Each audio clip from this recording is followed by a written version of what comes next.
Hello everyone, welcome to study journey. This side Manisha Rao. Friends, आज जो हम टॉपिक पढ़ने वाले हैं वो हमारा हिंदी पेडागोजी का होने वाला है। कल मैंने आप लोगों को हिंदी पेडागोजी करवाई थी, कल हम लोगों ने स्टार्टिंग की थी। आज जो हम इसके अंदर देखने वाले हैं, और उम्मीद करती हूँ कि आप लोगों ने कल वाली वीडियो देख ली होगी तो आपके वहाँ से कंसेप्ट क्लियर हो गए होंगे। आज जो टॉपिक हम पढ़ने वाले हैं वो हमारा रहने वाला है भाषा कौशल, यानी जो हमारी लैंग्वेज स्किल्स होती हैं उनको हम पढ़ेंगे। ये सब हमें इंग्लिश पेडागोजी के अंतर्गत भी पढ़ना है, तो वहाँ पे इनका नाम हो जाएगा लैंग्वेज स्किल्स, तो वहाँ पे भी पढ़ेंगे। लेकिन यहाँ पे भी इनको हिंदी में भी पढ़ना जरूरी है, क्योंकि हिंदी में इनके नाम कुछ अलग हो सकते हैं और इंग्लिश में इनके नाम क्या हो सकते हैं फ्रेंड्स, अलग हो सकते हैं। वॉइस में अगर आपको प्रॉब्लम लग रही है तो थोड़ा सा मैनेज कर लीजिए, क्योंकि मुझे हुआ है कोल्ड और गला बिल्कुल ख़राब हो रखा है। लेकिन आप लोगों की क्लासेस ज़रूरी हैं, तो इसलिए ये मैं क्लास आप लोगों के लिए लेकर के आई हूँ। छोटा सा टॉपिक रहने वाला है हिंदी पेडागोजी का। ओके, तो देखिए, भाषा कौशल, सबसे पहले तो आपको पता होना चाहिए भाषा कौशल होता क्या है। अगर आप लोगों को वॉल्यूम कम लगे तो आप लोग अपने फ़ोन की वॉल्यूम थोड़ा सा अप कर लीजिए, क्योंकि अगर मैं ज़्यादा ज़ोर से बोलने की कोशिश करती हूँ तो मुझे गले में प्रॉब्लम होती है। ओके, तो देखिए, भाषा कौशल, सबसे पहले तो हमें पता होना चाहिए भाषा कौशल होते क्या हैं। फ्रेंड्स देखिए, जैसे भी कोई भी बालक होता है या कोई व्यक्ति होता है, उसके अंदर भाषा का जो विकास होता है, तो विकास होने के जो क्रम होते हैं उन्हीं को क्या कहा जाता है, भाषा कौशल कहा जाता है, उन्हीं को लैंग्वेज स्किल्स कहा जाता है। जिस प्रकार बच्चे में भाषा के सीखने का जो क्रम होता है उसी को क्या कहते हैं, भाषा कौशल कहते हैं। ओके, भाषा कौशल जो होते हैं वो हमारे 4 प्रकार के होते हैं, 4 स्टेप्स में होते हैं। कौन कौन से? सबसे पहले श्रवण, यानी सुनना, सुनकर, उच्चारण, बोलकर, पठन, पढ़कर और लेखन, लिखकर। इन चारों को हम एक एक करके देखेंगे कि इन सब में क्या होता है, क्या नहीं होता है, किस प्रकार का एनवायरनमेंट चाहिए, तब ये अच्छे से काम करते हैं। ओके, तो देखिए, स्वर्ण, स्वर्ण का मतलब होता है सुनना, या इंग्लिश में जिसको क्या बोलते हैं, लिसनिंग। उच्चारण, बोलना, स्पीकिंग। पठन, पढ़ना, या फिर जिसको दूसरा क्या कहा जाता है, वाचन भी कहा जाता है। लेखन, लिखना, राइटिंग। ओके, तो देखिए इसमें क्या होता है। सबसे पहले तो स्वर्ण, सुनना, आप लोगों को नाम से ही क्लियर हो गया भाई, सुन करके पता लगता है किन्हीं चीज़ों का। ठीक है, तो इनका जो सही क्रम होता है वो आपसे पूछा जाता है काफ़ी बार, तो इसका जो सही क्रम होता है वो होता है LSRW। यहाँ से आप इसको याद कर लीजिए, L से लिसनिंग, S से स्पीकिंग, R से रीडिंग और W से राइटिंग। सुनना, बोलना, पढ़ना और हमारा राइटिंग, लिखना। अब जो रीडिंग होता है, जिसको हम पढ़ना कहते हैं, उसी को क्या कहा जाता है, वाचन भी कहा जाता है। आप लोग कंफ्यूज मत होना, वाचन के लिए आप लोग स्पीकिंग पर मत चले जाना, उच्चारण पर मत चले जाना। वाचन अलग चीज़ है और उच्चारण अलग चीज़ है। ओके, सुनना, बोलना, पढ़ना, लिखना। लेकिन अगर आप लोगों से क्वेश्चन पूछा जाता है कि अकॉर्डिंग टू मारिया मोंटेसरी, अब इस वीडियो में मैं कुछ ज़्यादा बातें नहीं बताऊंगी, आपको सिर्फ पॉइंट टू पॉइंट बताते हुए चलूंगी, क्योंकि आप लोग भी मेरे गले की हालत देख चुके हो। तो श्रीमती मारिया मोंटेसरी जो हैं, उनके अकॉर्डिंग जो सही क्रम है वो होता है LSWR। क्या होता है, LSWR। अगर वैसे जनरली पूछा जाए तो हमारा होगा LSRW, लेकिन according to Maria Montessori LSWR। Okay, अब देखिए फ्रेंड्स, इसके अंदर एक होता है हमारा ग्राह्य कौशल और एक होता है हमारा अभिव्यंजना कौशल। ग्राह्य कौशल क्या होता है, ग्रहण करना। ग्राह्य कौशल ग्रहण करना, अभिव्यंजना अभिव्यक्त करना, यानी प्रकट करना। ओके, जो ग्रहण करना है उसके अंदर क्या किया जाएगा, ग्रहण किया जाएगा। और ग्रहण कैसे करते हैं, सुनकर या पढ़कर करते हैं। अब जो बातें मैं आपको बता रही हूँ, आप उसको क्या कर रहे हो, सुन रहे हो, तो यानी आप उन चीज़ों को क्या कर रहे हो, ग्रहण कर रहे हो। जिन भी लोगों ने नोट्स ले रखे हैं तो वो उन नोट्स से क्या करते हैं भाई, पढ़ते हैं। तो पढ़ने से भी क्या होता है, वो चीज़ों को क्या करते हैं, ग्रहण करते हैं। तो ये कौन सा कौशल हो गया, ग्राह्य कौशल। Okay, clear. तो जो ग्राह्य कौशल है वो हमारा सीखने से संबंधित है, जबकि जब हम बात करते हैं अभिव्यंजना कौशल की, उसके अंदर अभिव्यक्त करना होता है, चीज़ों को प्रकट करना होता है। तो जब मैं अपने विचार आप लोगों के सामने प्रकट कर रही हूँ, तो मैं या तो बोल करके करती हूँ या फिर कैसे करूँगी, लिख करके करूँगी। जैसा कि अभी मैं बोल रही हूँ तो आप लोगों को समझ में आ रहा है, और जो मैंने नोट्स हैं वो लिख रखे हैं तो वहाँ से भी आपको समझ में आ रहे हैं। तो ये क्या है भाई, अभिव्यक्त करने के माध्यम है। इनको क्या कहा जाता है, अभिव्यंजना कौशल कहा जाता है। तो इस चीज़ का आपको ध्यान रखना है। आपसे एग्जाम में पूछा जा सकता है कि कौन से ग्राह्य कौशल होते हैं, सुनना और पढ़ना, क्योंकि इसमें हम क्या करते हैं, चीज़ों को ग्रहण करते हैं, तो ये हमारे क्या होते हैं, ग्राह्य कौशल। जबकि अभिव्यंजना कौशल हमारे क्या होते हैं, बोलना और लिखना। ओके, क्लियर है यहाँ तक। नेक्स्ट हमारा आ जाता है प्राथमिक कौशल और द्वितीयक कौशल। प्राथमिक कौशल क्या होते हैं भाई, भाषा कौशल के आधार होते हैं प्राथमिक कौशल। ओके, प्राथमिक कौशल में क्या आएगा भाई, सबसे पहले अगर हम चीज़ों को क्या करेंगे भाई, सुनेंगे। सबसे पहले हम चीज़ों को क्या करेंगे, सुनेंगे, और चीज़ों को क्या करेंगे भाई, पढ़ेंगे। तो सुनेंगे तभी हम क्या कर पाएंगे, बोल पाएंगे, क्योंकि कहाँ भी गया है भाई, जितना अच्छा कोई श्रोता होगा वो उतना ही अच्छा क्या बनेगा, वक्ता बनेगा। क्योंकि बोलने के लिए जरूरी है कि पहले हम चीज़ों को सुने। ओके, तो प्राथमिक कौशल हमारा क्या होगा, सुनना। प्राथमिक कौशल हमारा क्या होगा, पढ़ना। सुनना और पढ़ना हमारे क्या हो जाते हैं, प्राथमिक कौशल। जबकि बोलना और लिखना हमारे क्या हो जाएंगे, द्वितीयक कौशल। ये हमारे सेकेंडरी स्किल्स हो जाते हैं। क्लियर है यहाँ तक।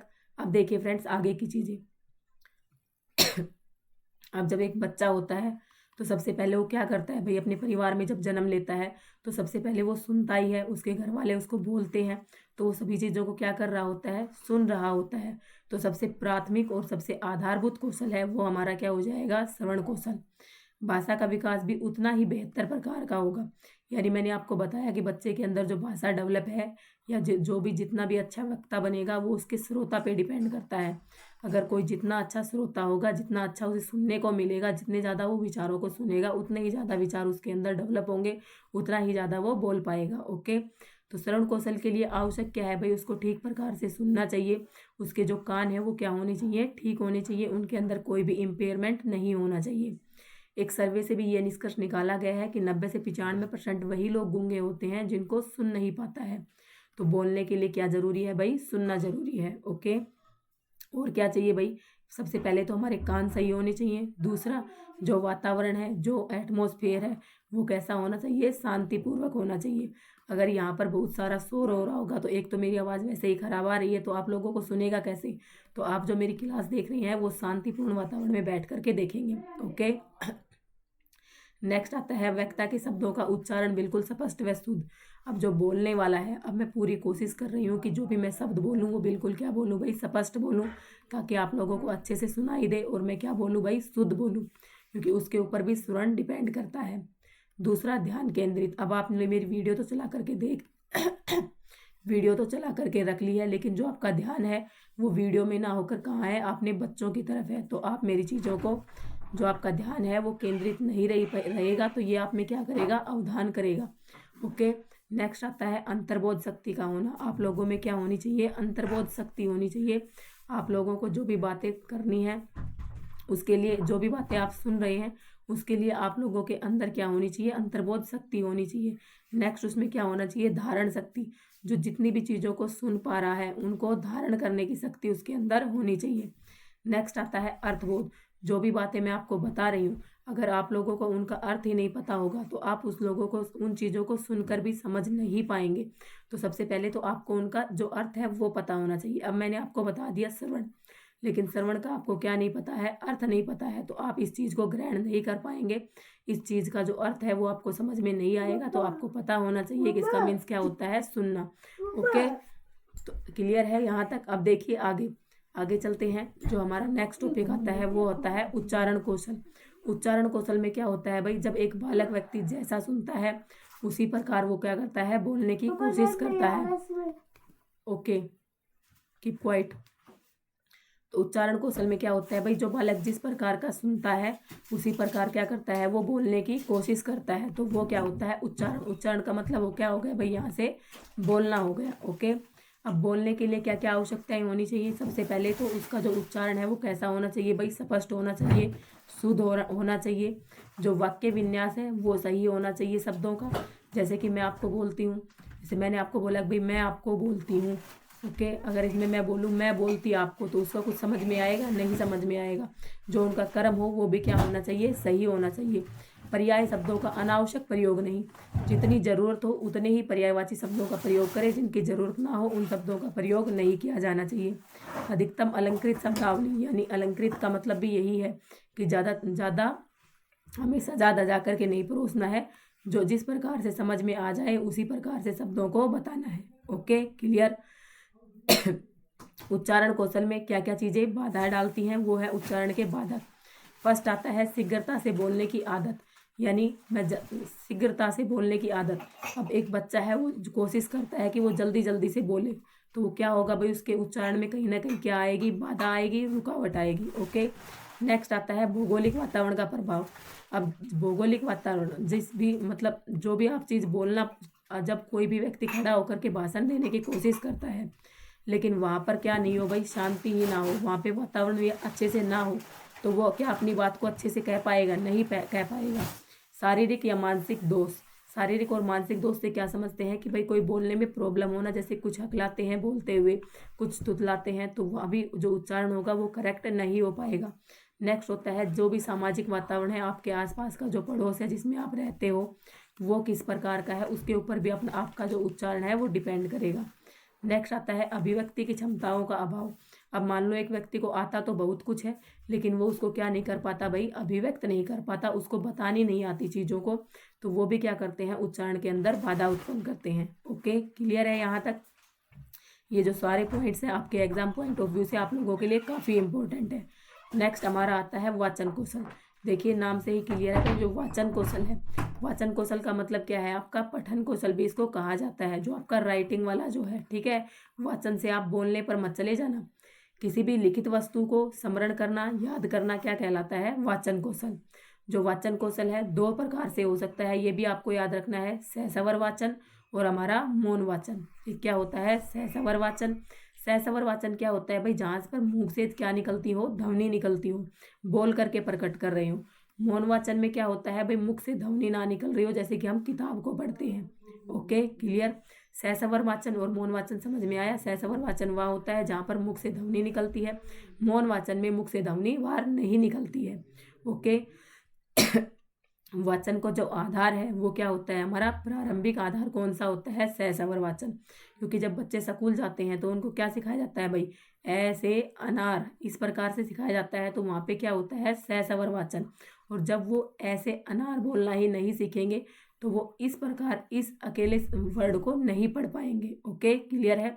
तो जो आधार है, पूछा जा सकता है कि वाचन कौशल का आधार कौन है, तो वाचन कौशल का आधार क्या है, सहसवर वाचन। ओके, मौन वाचन का आधार भी क्या है, सहसवर वाचन, यानी जो सबका आधार है वाचन का वो क्या है, सहसवर वाचन। ओके, क्लियर है यहाँ तक। नेक्स्ट, सहसवर वाचन भी हमारा दो प्रकार का हो सकता है, आदर्श सहसवर वाचन और अनुकरण सहसवर वाचन। जो आदर्श सहसवर वाचन होता है उसके अंदर क्या होता है भाई, शिक्षक स्वयं पढ़कर बच्चों को सुनाता है। जो शिक्षक है वो स्वयं पढ़ता है और बच्चों को सुनाता है, तो वो तो हो गया हमारा आदर्श सहसवर वाचन। और अनुकरण सहसवर वाचन में क्या होता है, जिस प्रकार से हम क्या करवाते हैं भाई, पहाड़े याद करवाते हैं। 2 1 जा 2, बच्चा बोलेगा साथ में 2 1 जा 2, 2 2 जा 4, बच्चा बोलेगा साथ में 2 2 जा 4। तो बालक क्या करता है, शिक्षक का अनुकरण करते हुए बोलने की कोशिश करता है, तो वो हमारा क्या होता है, अनुकरण सहसवर वाचन। अब जो अनुकरण सहसवर वाचन है वो भी दो प्रकार से होता है। एक तो हम एक बच्चे को सिखा रहे हो, यानी व्यक्तिगत अनुकरण सहसवर वाचन, जिसके अंदर हम बोलते हैं भाई 2 1 जा 2, तो एक बच्चा बोलता है 2 1 जा 2, ठीक है। लेकिन अगर पूरी क्लास बोलती है 2 1 जा 2, तो वो हमारा क्या हो जाएगा, सामूहिक, या कहीं कहीं पर आपको इसका नाम क्या मिल जाएगा, समवेत अनुकरण वाचन। ओके, सभी मिलजुल करके अनुकरण करते हैं। नेक्स्ट जो हमारा मौन वाचन है उसमें मुख से ध्वनि बाहर नहीं आती है। एक होता है हमारा गंभीर मौन वाचन और दूसरा हमारा होता है द्रुत मौन वाचन। गंभीरता मौन वाचन में क्या होता है भाई, धीरे धीरे गंभीरता से पढ़ना, हम उसको बिल्कुल धीरे धीरे पढ़ रहे हैं। अब मान लो ये नोट्स है, अब आप इसको क्या करते हो, बिल्कुल एक एक पॉइंट को धीरे धीरे पढ़ते हो, ठीक है। तो ये आपको क्या हो रहे हैं भाई, निश्चित रूप से याद हो रहे हैं। तो ये तो है हमारा गंभीर मौन वाचन। एक होता है द्रुत मौन वाचन, इनके इंग्लिश में अलग नाम है, तो इंग्लिश में आपको अलग से पढ़ना पड़ेगा। क्योंकि हिंदी वाला पेपर आपका बाइलिंगुअल नहीं आएगा, हिंदी में ओनली आपकी हिंदी आएगी। ओके, द्रुत मौन वाचन में क्या होता है कि भाई आप लोगों ने ये नोट्स हैं इनको पढ़ लिया है, लेकिन आपको जब आपका 2 और 3 दिसंबर को आपका एग्जाम है, तो आप क्या कर रहे हो भाई, 1 तारीख को आप क्या कर रहे हो, उसका रिवीजन कर रहे हो जो आपने अभी तक पढ़ा है। तो आप क्या करोगे, जो पहले से स्मरण की हुई चीज़ होती है उसको याद करने के लिए किसका यूज किया जाता है, द्रुत मौन वाचन का। जिसमें आप क्या करोगे भाई, ऊपर ऊपर से देखते हुए चलोगे भाई कौन कौन सा टॉपिक है हमने किया था, उसके बस क्या कि देखोगे, पॉइंट पॉइंट देखते हुए चलोगे। तो आप लोगों से क्वेश्चन बन सकता है कि अगर पहले से याद की हुई चीज़ हो, अगर उसको दोबारा से हमें रिवाइज करना हो तो कौन से मौनवाचन का प्रयोग करेंगे, द्रुत मौनवाचन का। अगर हमें एक ही पहले ही बार में उस चीज़ को याद करना है तो हमारा क्या होना चाहिए, गंभीर और साथ में मौनवाचन।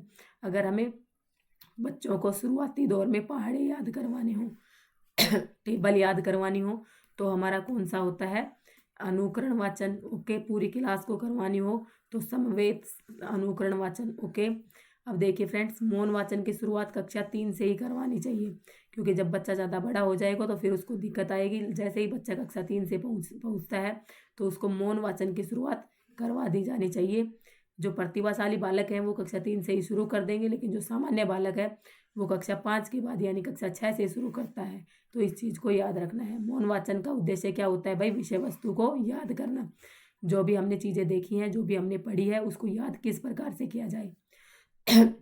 तो फ्रेंड्स, ये छोटा सा टॉपिक था, इसके अंदर आपके सारे पॉइंट क्लियर हो गए होंगे। तो ये मेरा व्हाट्सएप नंबर है, आप इसके ऊपर अगर पेड नोट्स लेना चाहते हैं तो संपर्क कर सकते हैं। बाकी अगर चैनल पर फर्स्ट टाइम विजिट कर रहे हैं तो यहाँ पर आपको फ्री क्लासेस दी जा रही हैं, आप चैनल को सब्सक्राइब जरूर कर लीजिए। और मेरी वॉइस के लिए मैं सॉरी बोलती हूँ आपसे। कोशिश करूँगी जल्दी ही किसी अच्छे डॉक्टर को दिखाकर इस वॉइस को सही कर लूँ। Thanks for watching me, thanks for watching this video.